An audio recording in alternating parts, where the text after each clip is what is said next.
Firstly, Five Sisters Zoo in West Calder is planning to build a new permanent home for 4 lions which were confiscated from a French circus. The lions were seized by Belgian officials because the country's law forbids the use of wild animals in circuses. Until now, the 4 big cats have been confined to a cramped circus trailer, and to tell us more, we're joined by the zoo's owner Brian Curran and Leslie Cooper, who's head of visitor services. First of all, thank you for joining us. Now, Brian, how did you come to hear about these lions and the condition they're in? It goes back about 2 years ago when, well, even further back than that, when we got 3 brown bears from a travelling circus that had been confiscated in the same situation.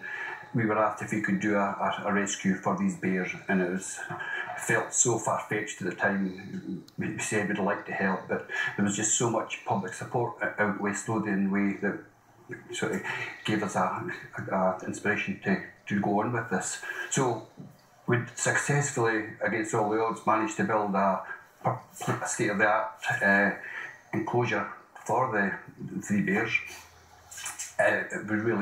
We just exceeded all our expectations how good it was going to turn out. And then after a year or so later, we were asked could we do something similar for lions, and we felt that we didn't really want to ask. We really got the money that was required to build such an enclosure, and we said at the time we'd love to help, but we really don't think we can. But then word got out that they had been offered them, and there was a sort of local Facebook campaign. People said, why don't you go for it? We'll support you if you decide you want to do it. We've got faith that you can do it. So we spoke to some of our supporters, and Leslie, who's sort of the coordinator of the campaign, decided that, yeah, we'll give this a go. And Leslie, these are the lions that are on screen right now. Yes. Where are they exactly right now, and what's the health of these lions?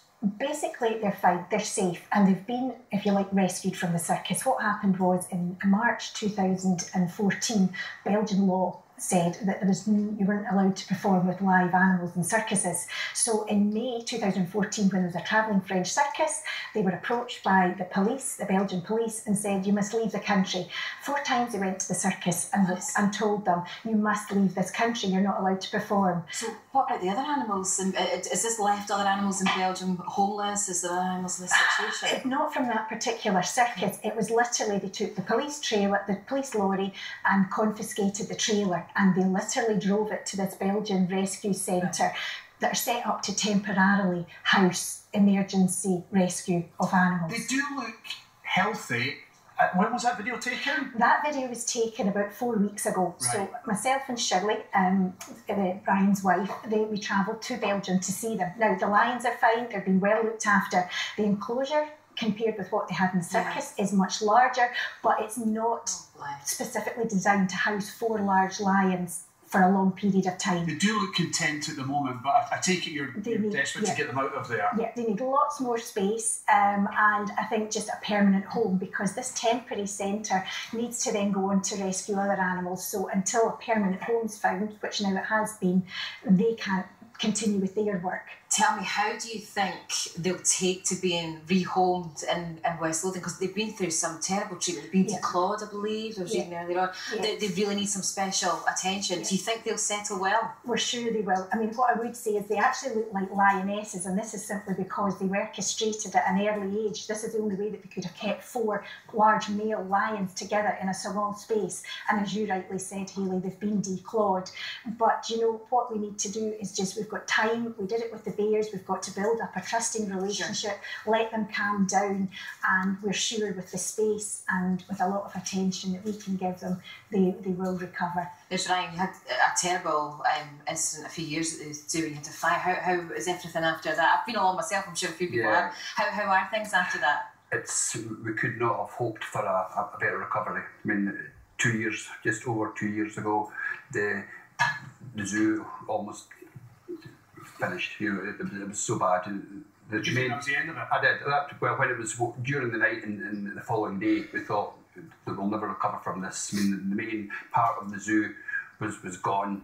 We had other areas that were completely burnt. We had to close the zoo down because it was, from a health and safety point of view, you couldn't even let anybody in.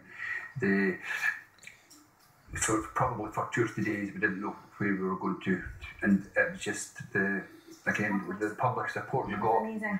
Leading on from the day after, we were just inundated, people wanting to help, and I just had no idea the zoo was so loved and so looked up to by so many people. You were touched by it, Brian. You were also touched by the generosity of people. It was a terrible time, but I think when you see how good people are, it just reinforces your humanity and things like that. Well, Brian, Leslie, you do a great job, and thanks so much for coming and telling us your story about these lions. Thank you. Thank you for the line for our set. Okay. Line for our set. Thank you so much. If we raise the money, we'll have them by September. Oh, brilliant. Well, good luck with that. Thank you. Thank you so much for having us. Much Thank you so appreciated. Well, it's time to catch up with our